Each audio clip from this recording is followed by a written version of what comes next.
Hello dear students, एक बार पुनः आपका मेरे यूट्यूब चैनल विज्ञान हर घर बने पाठशाला में बहुत बहुत स्वागत है।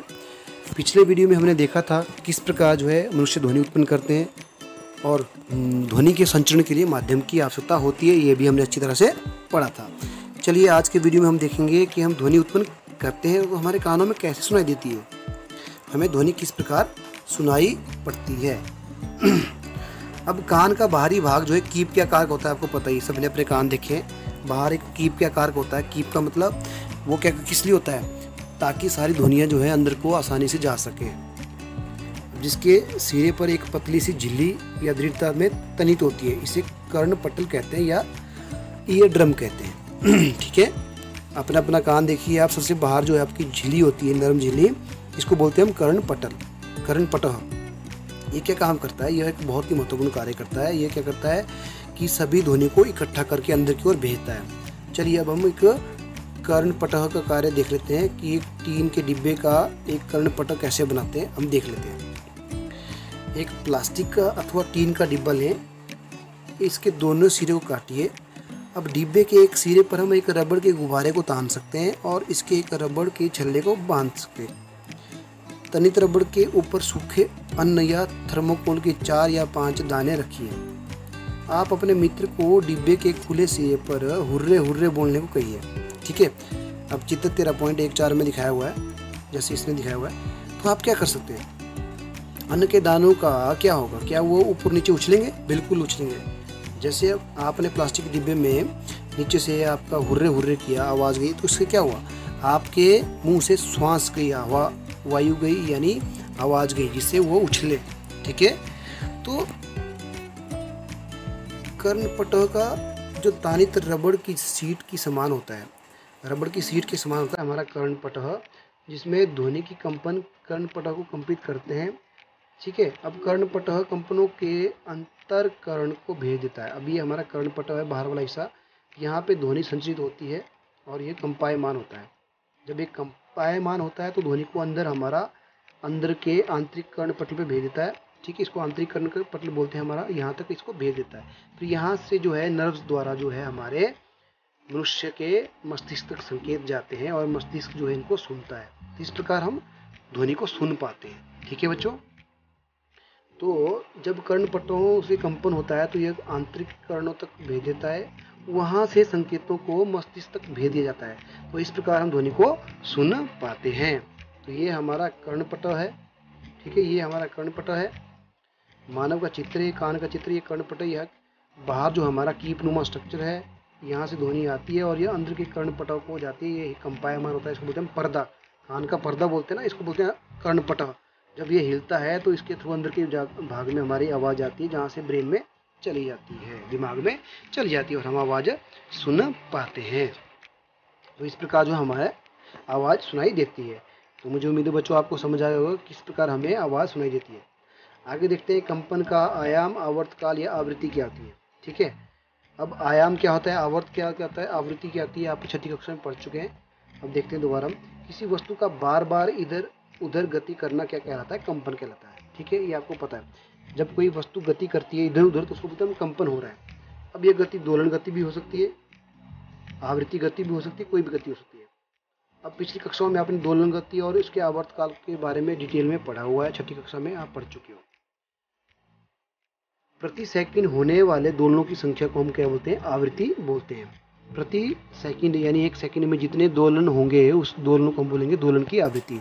तो आवृत्ति का जो यूनिट है उसको बोलते हैं हम हर्ट्स। आवृत्ति को हर्ट्स से मापा जाता है, यानी फ्रीक्वेंसी जो होती है ना उसको हम हर्ट्स से मापते हैं, कितनी तीव्रता की आवृत्ति की है।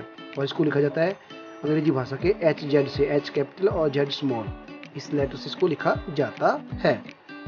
ठीक है बच्चों, अब 1 हर्ट्ज आवृत्ति 1 दोलन प्रति सेकंड के बराबर होती है। ठीक है, यदि कोई वस्तु 1 सेकंड में 20 दोलन पूरा करेगी तो इसकी आवृत्ति कितनी होगी, कितनी होगी? मैंने आपको पहले बताया आवृत्ति क्या है, प्रति सेकंड होने वाले दोलनों की संख्या। तो आवृत्ति कितनी होगी इसकी, 20। ठीक है, ध्वनि उत्पन्न करने वाली वस्तु को देखे बगैर भी आप अनेक सुपरिचित ध्वनि को पहचान सकते हैं। अब ये कैसे होता है, इसके लिए भी आवश्यक है कि ध्वनियों भिन्न भिन्न प्रकार की हो। क्या आपने कभी सोचा कि कौन सा कारक इन्हें भिन्न बनाते हैं? आयाम तथा आवृत्ति किसी ध्वनि के दो महत्वपूर्ण गुण हैं।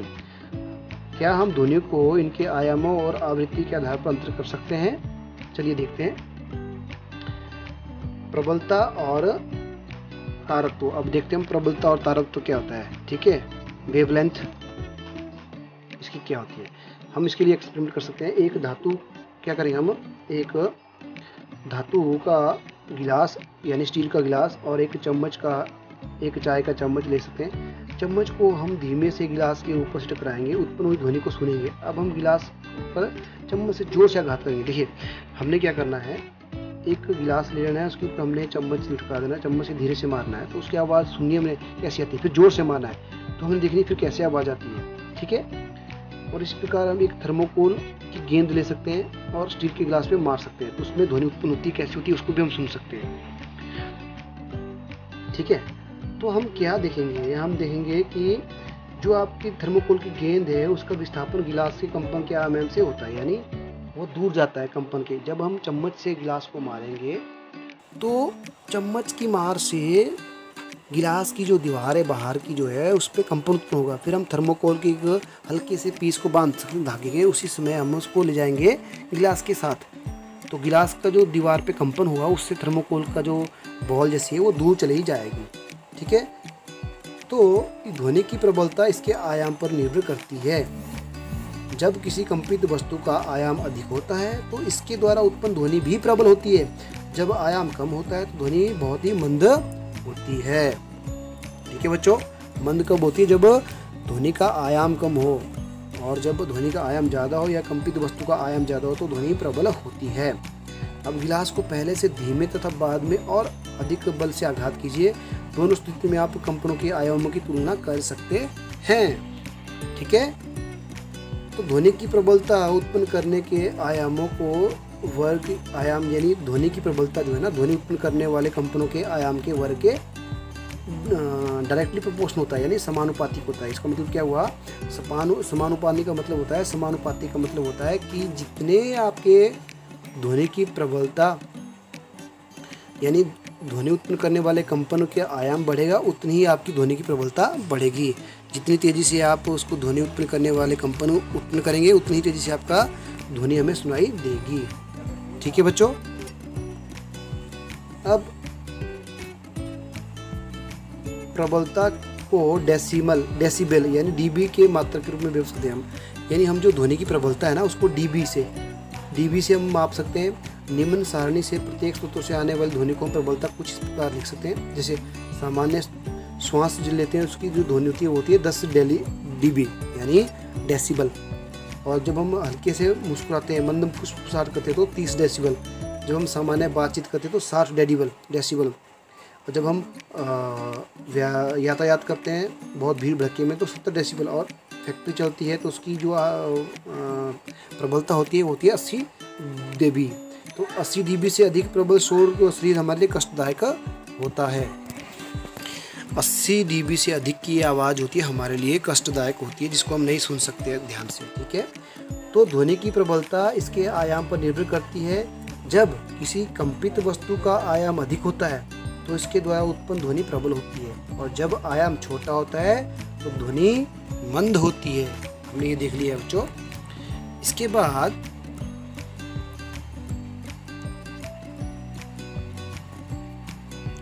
हाँ, तो जब ध्वनि जो है, अब किसी बच्चे का देखिए, किसी बच्चे की ध्वनि की तुलना एक वयस्क से करें तो इसमें क्या अंतर होगा। आपने देखा होगा ध्वनि बच्चे की जो आवाज़ होगी वो तीखी होगी और वयस्क की आवाज़ जो है मोटी होगी, आपको सुनाई देगी।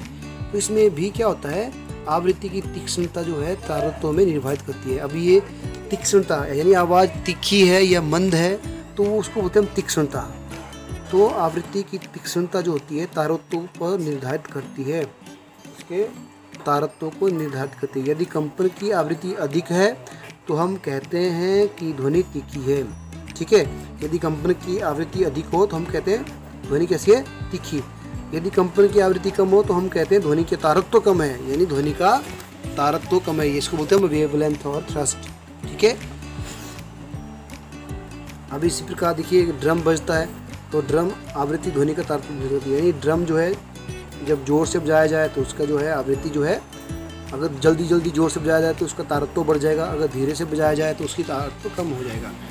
तो इस प्रकार बच्चों हमने पढ़ा कि ध्वनि हमारे कान कैसे सुन पाते हैं और ध्वनि जो है मंद और तेज हो सकती है। पता है श्रव्य तथा अश्रव्य ध्वनियाँ। तो श्रव्य और अश्रव्य ध्वनियाँ क्या होती है?